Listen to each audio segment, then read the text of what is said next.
Fusion 360, SolidWorks, or Blender. This is a comprehensive comparison between the three of which you should choose.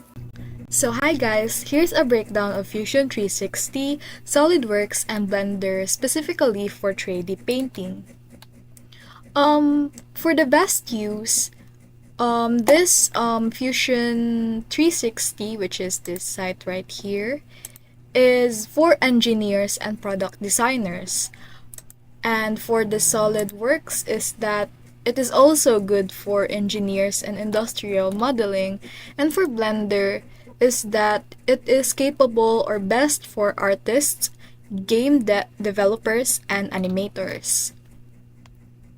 So for the Blender is that it has a 3D painting features which is direct painting on models. It also has this advanced UV unwrapping tools and full materials and shader editors using nodes.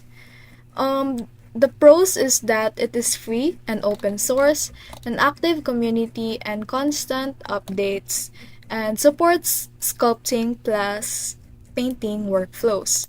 Next is for the SolidWorks. So, its 3D painting features is that apply appearances and decals but not texture painting. And it is also has no built-in painting tools or unwrapping workflow. Its pros is that industry standard for industrial design. So it is best for industrial design.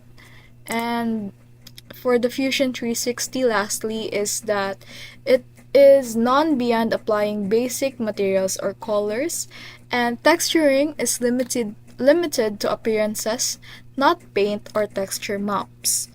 Its pros is that it is excellent for 3D printing and mechanical engineering and also prototypes.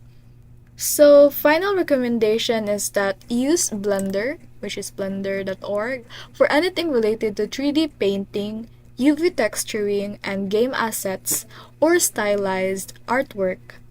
Use either of the two, SolidWorks or Autodesk.com, or should we say Fusion 360, if you want designing precise, functional models for manufacturing or engineering that can export them to Blender or Substance Painter for painting. And that is all.